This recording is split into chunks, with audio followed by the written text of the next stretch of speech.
Hello Limburg, welcome to London. We are going to watch Olympic today.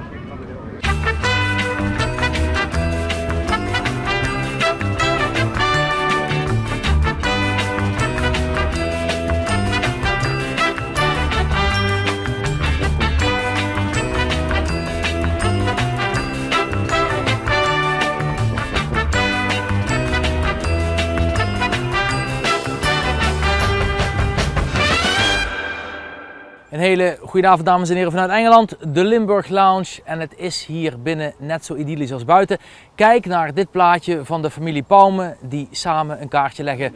Vader Max, moeder Hetty en broer Bas Pauwme, natuurlijk de familie van Maartje Pauwme. Gulkere, hartenjagen, je zou het ze even moeten vragen. Maar in ieder geval alle rust daar weergekeerd. Juri Verlinde kwam vandaag ook in actie, daarover zo dadelijk meer. We beginnen met Peter Hellebrand. Die komt morgen in actie met de 50 meter schieten. En Peter die zondert zich niet af, zoals de hockeydames. Die gaat gewoon gezellig met zijn familie de stad in om een hapje te eten. St. Paul's Cathedral in Londen, Olympische week 2. En daar vlak achter, in het restaurant van Jamie Oliver, proost Peter Hellebrand met zijn aanhang uit Brunsum.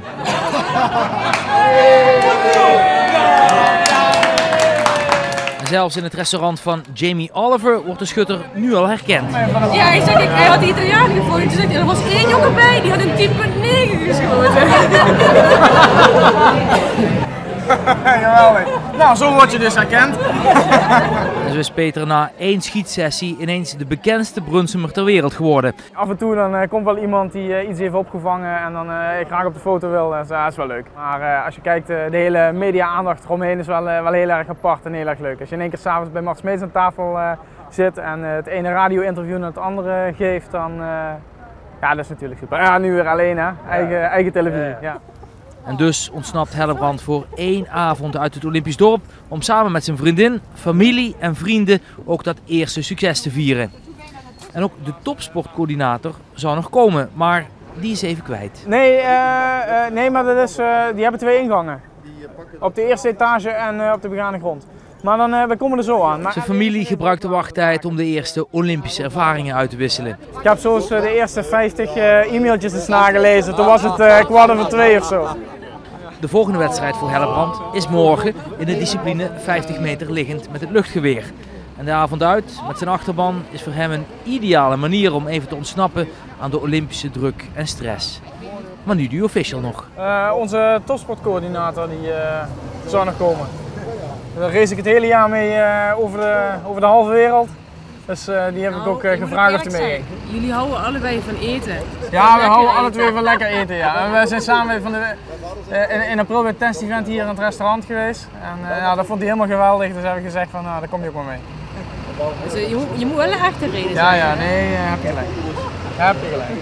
En als de duisternis dan valt over St. Paul's Cathedral, nemen wij een kijkje bij het restaurant van Jamie Oliver. Het uitzicht is fantastisch, de cliëntele niet te chic, het is vooral een gezellig steakrestaurant. Ontwapenend en leuk en wat een geweldige performance en wat een visitekaartje voor de schietsport. Met de complimenten van de topsportcoördinator. Ja, nee, dat is super. Nou, helemaal was een leuk interview. Neem even wat te drinken. Ja. En dat doen we na een kijkje in de keuken en de verwondering bij dit prachtige uitzicht vanuit het restaurant. Maar waar zit de afdeling Brunsum? Want het is een heel eindje naar de andere kant van het restaurant. We lopen langs die keuken, ontwijken dan 2 obers, zoeken even naar het lampje en dan zien we dat er al flink gebuffeld is. Gezonde eters daar in Brunsum. En ook de Olympische afdeling heeft het naar zijn zin. Ja, het smaakt goed.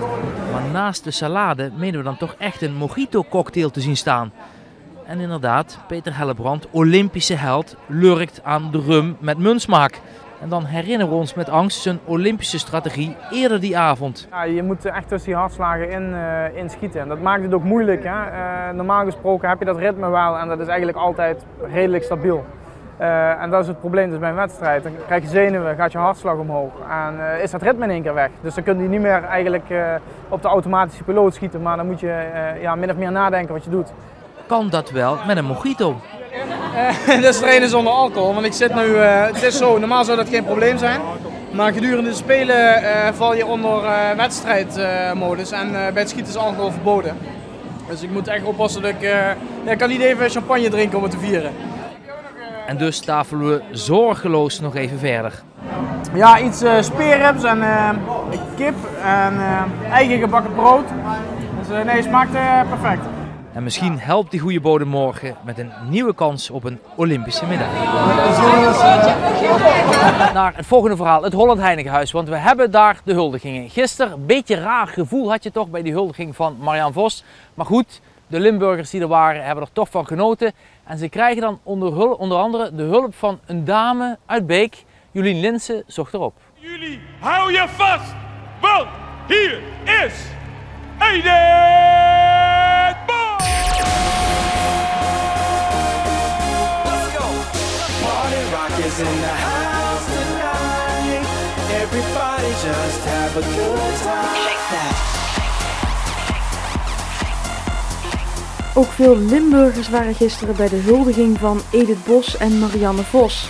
Tijdens de eerste huldiging van deze Spelen stond het Holland Heinekenhuis op zijn kop.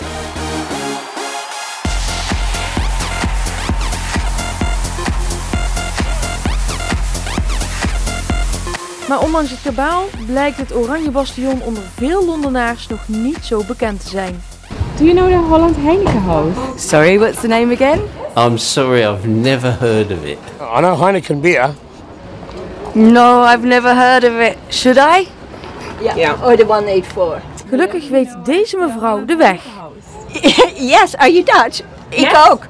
Ja hoor, je moet gewoon de bus nemen, 184. En dus zitten de fans er warmpjes bij in deze speciale Engelse pendelbussen. Want het Holland Heinekenhuis ligt op een heuvel in het Alexandra Palace.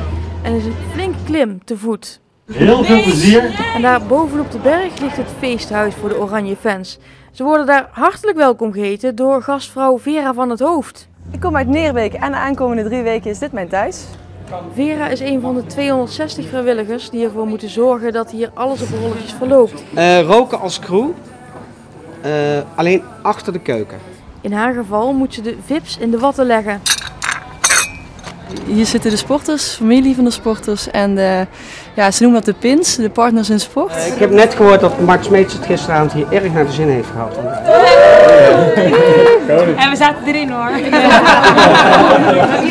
Gelukkig spotten we zelf 2 VIP's. Ik moet zeggen, ik heb zo vaak een Holland Heinekenhuis meegemaakt, maar dit is wel de allermooiste die er is. Ik zal er wat relatie ontvangen, in de atletenruimte zijn als de atleten hier naartoe komen. En wat zo ontzettend leuk is dat je ziet dat die vrijwilligers allemaal, net als al die andere vrijwilligers van vorige generaties, gewoon zo ontzettend genieten van dat ze hier mogen zijn. Ze moeten zich rot werken, maar het is heel mooi om te doen. Dit is een kijkje achter de schermen. Dit strak ingerichte restaurant heeft 2 sterren. De ene keer dan loop ik gewoon puur alleen met borden, de andere keer met drank. En de fans die kunnen buiten een gewoon Nederlands kroketje halen. Ik moet zo heel goed koken, dus ik doe hier niks. Maar de keuken die maken hier alles voor het restaurant klaar. Bereiden hier alles voor. Er is voor zeg maar een open keuken, dus het klaarmaken van de borden en zo wordt allemaal voorgedaan. I think it's great. It's really exciting. Big buzz, lots of orange. Very orange.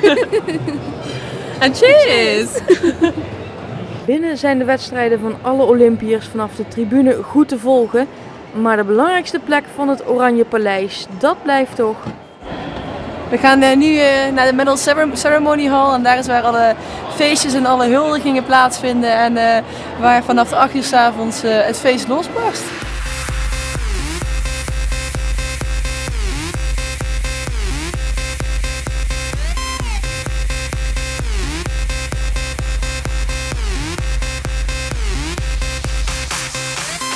Een mooi bier en onderdeel van uit te maken. Ja, echt super. Ik ben heel trots om hiervoor te werken, ja.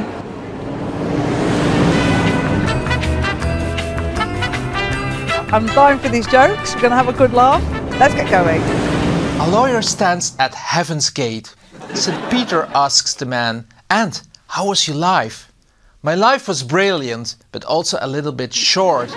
I died at age 44. At age 44, St. Peter says, if I add up all the hours you charge your customers, you must have lived at least 200 years. Okay, that's okay. It's quite funny, but I'm not 100% sure if it'll go down in England. I mean, people know who St. Peter's is, but no, normally not those sort of jokes in England. It's not a typical English joke. Absolutely not. I would probably, if I was in England, somebody would tell me that, I wouldn't even laugh. No, I don't like it. Hey, bye-bye! Ja, Janet is er morgen ook weer. Dan kijkt ze naar onze grappen of ze inderdaad werken met de Britse humor. Morgen zijn wij er ook weer, dan met de dames Kalers. Want Maaike Kalers gaat het dit weekend doen in de triathlon. En haar zus Anouk is hier en leeft mee. Tot morgen. It was a nice show. Bye bye. See you tomorrow. Ik ben Maaike. Nee, ik ben Maaike. Ik ben Anouk. Nee, ik ben Anouk. Ik ga naar de Olympische Spelen. En ik ga naar de Olympische Spelen. Ik ben Maaike. En ik ben Anouk. Is er een Vries die aansluit uit mijn kamer?